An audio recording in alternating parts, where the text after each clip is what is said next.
1 Samuel 6. The ark of the Lord was in the country of the Philistines 7 months. And the Philistines called for the priests and the diviners, and said, What shall we do with the ark of the Lord? Tell us with what we shall send it to its place. They said, If you send away the ark of the God of Israel, do not send it empty, but by all means return him a guilt offering. Then you will be healed, and it will be known to you why his hand does not turn away from you. And they said, What is the guilt offering that we shall return to him? They answered, 5 golden tumors and 5 golden mice, according to the number of the lords of the Philistines.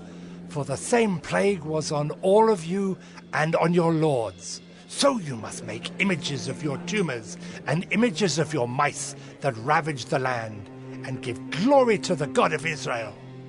Perhaps he will lighten his hand from off you and your gods and your land. Why should you harden your hearts as the Egyptians and Pharaoh hardened their hearts?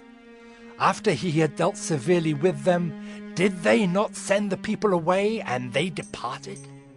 Now then, take and prepare a new cart and 2 milk cows on which there has never come a yoke, and yoke the cows to the cart, but take their calves home away from them.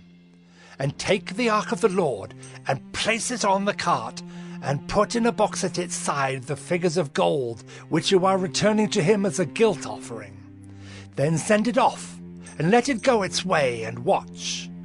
If it goes up on the way to its own land, to Beth Shemesh, then it is he who has done us this great harm. But if not, then we shall know that it is not his hand that struck us. It happened to us by coincidence. The men did so, and took 2 milk cows, and yoked them to the cart, and shut up their calves at home. And they put the ark of the Lord on the cart, and the box with the golden mice, and the images of their tumors. And the cows went straight in the direction of Beth Shemesh, along one highway, lowing as they went.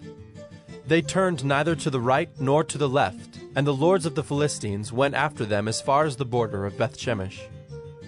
Now the people of Beth Shemesh were reaping their wheat harvest in the valley, and when they lifted up their eyes and saw the ark, they rejoiced to see it. The cart came into the field of Joshua of Beth Shemesh and stopped there.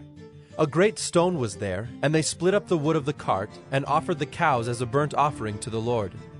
And the Levites took down the ark of the Lord, and the box that was beside it, in which were the golden figures, and set them upon the great stone.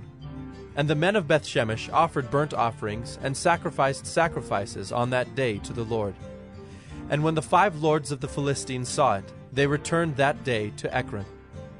These are the golden tumors that the Philistines returned as a guilt offering to the Lord: 1 for Ashdod, 1 for Gaza, 1 for Ashkelon, 1 for Gath, 1 for Ekron, and the golden mice according to the number of all the cities of the Philistines, belonging to the 5 lords, both fortified cities and unwalled villages.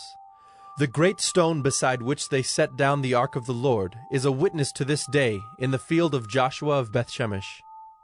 And he struck some of the men of Beth Shemesh, because they looked upon the ark of the Lord. He struck 70 men of them, and the people mourned because the Lord had struck the people with a great blow. Then the men of Beth Shemesh said, Who is able to stand before the Lord, this holy God? And to whom shall he go up away from us? So they sent messengers to the inhabitants of Kiriath-Jearim, saying, The Philistines have returned the ark of the Lord. Come down and take it up to you.